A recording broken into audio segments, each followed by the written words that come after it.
জনাব তারেক রহমানের এই বৈঠক কেন জানি মনে হচ্ছে অনেকের মনে জ্বালা ধরিয়েছে। আমরা অন্তর্বর্তীকালীন সরকার, ছাত্র জনতার আন্দোলন এবং বিএনপির 15-16 বছরের এক রক্তক্ষয়ী আন্দোলনের মধ্যে দিয়ে অন্তর্বর্তীকালীন সরকার এবং অত্যন্ত সম্মানিত ব্যক্তি ডক্টর ইউনূস সাহেব এই অন্তর্বর্তীকালীন সরকারের প্রধান হয়েছে। আজকে মনে হয়েছে যে লন্ডনে ডক্টর মোহাম্মদ ইউনূস তত্ত্বাবধায়কের প্রধান উপদেষ্টা এবং বিএনপির প্রধান ভারপ্রাপ্ত চেয়ারম্যান জনাব তারেক রহমানের এই বৈঠক কেন জানি মনে হচ্ছে অনেকের মনে জ্বালা ধরিয়েছে। অনেকেই এটা মেনে নিতে পারছেন না। কেন এই জ্বালা ভাই? আপনাদের উদ্দেশ্য কি? আমরা বলেছি এপ্রিলে নির্বাচন হলে, আচ্ছা বলুন তো ভাই, আপনারা রমজান মাসে কি নির্বাচনী প্রচারণা করা যায়? তারপর ফেব্রুয়ারি এবং মার্চের প্রায় গোটাটাই রমজান থাকবে, আর থাকবে হচ্ছে ঈদের আয়োজন।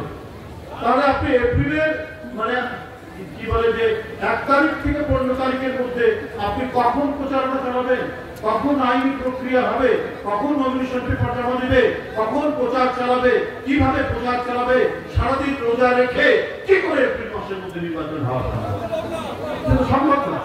আমাদের এমন একটি সময়, যে সময়ের মধ্যে অন্য কোন আপনার ধর্মীয় কোন অনুষ্ঠান, ধর্মীয় কোন পরব, রোজা, ঈদ থাকবে না। সেই সময়টাই তো উপযুক্ত সময় হওয়া উচিত। তাহলে যদি লন্ডনের বৈঠকে যদি এইটা হয় যে আমরা ফেব্রুয়ারির প্রথম সপ্তাহে বা প্রথম সপ্তাহের মধ্যে দ্বিতীয় সপ্তাহের মধ্যে নির্বাচনটা হবে, তো এর মধ্যে তো কোনো রমজান নাই, কোরবানি ঈদ নাই, অন্যান্য ঈদ নাই, রোজা নাই, কিছু নাই, বড় কোনো অনুষ্ঠান নেই, পয়লা বৈশাখ নেই, আবহাওয়া ভালো থাকে, শুষ্ক মৌসুম, হালকা শীত থাকে, এই সময় বরাবরই আন্দোলন সংগ্রাম হয়, এই সময় নির্বাচন হয়, এই দেশের এটা একটি ঐতিহ্য।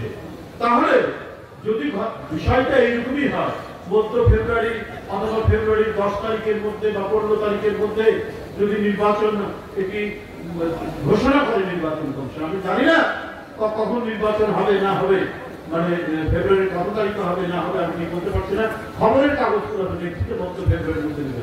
যদি হয় নির্বাচন কমিশন যদি এই তারিখ ঘোষণা করে, তাহলে এর চাইতে উপযুক্ত সময় কি এপ্রিল মাস? এপ্রিল মাস তো হতে পারে না।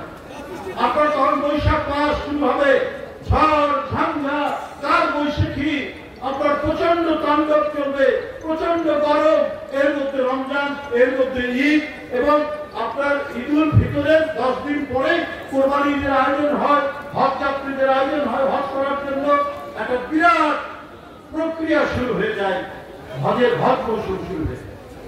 তাহলে এর মধ্যে কি করে সম্ভব?